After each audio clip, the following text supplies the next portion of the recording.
प्रदेश में मंदवीस नाम का एक वित्त सर्प रहता था। एक दिन वह विचार करने लगा कि ऐसा क्या उपाय हो सकता है जिससे बिना परिश्रम किए ही उसकी आजीविका चलती रहे।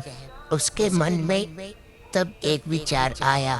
वह समीप के मेढकों से भरे तालाब के पास चला गया।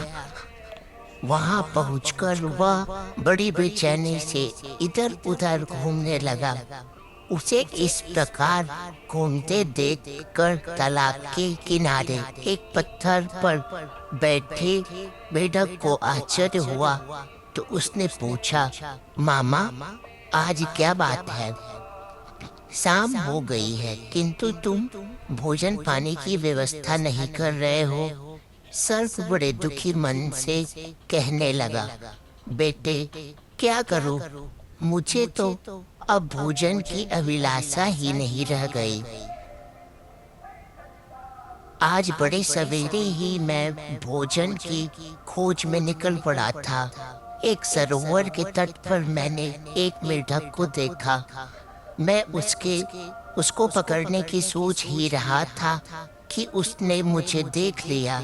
समीप ही कुछ ब्राह्मण स्वास्थ्य ध्यान में लीन थे। वह उनके मध्य जाकर कहीं छिप गया।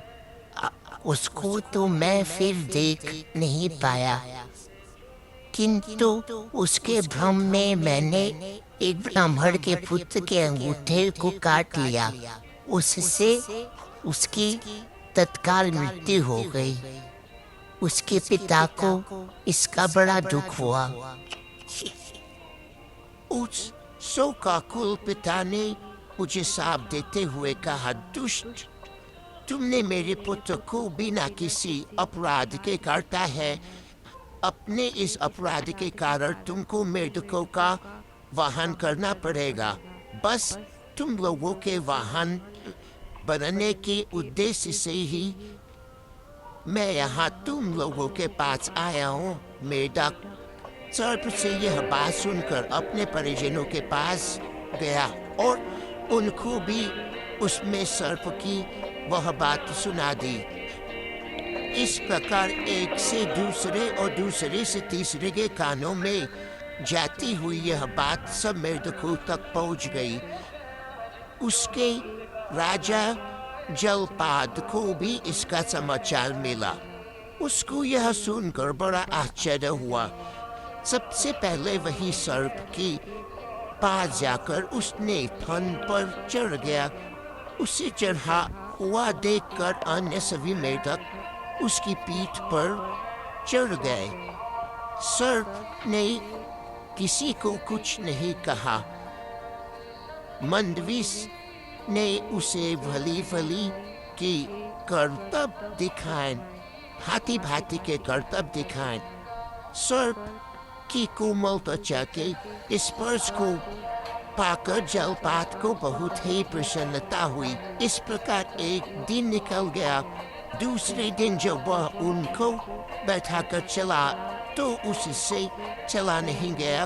उसको देखकर जलपात ने पूछा, क्या बात है, आज आप चल ही पा रहे हैं? हाँ, मैं आज भूखा हूँ, इसलिए चलने में कठिनाई हो रही है। जलपात बोले, ऐसी क्या बात है? आप साधारण कोटि के छोटे मोटे मेढकों को खा लिया कीजिए। इस प्रकार वह सब नित्य प्रति बिना किसी परिश्रम के अपना भोजन पा गया।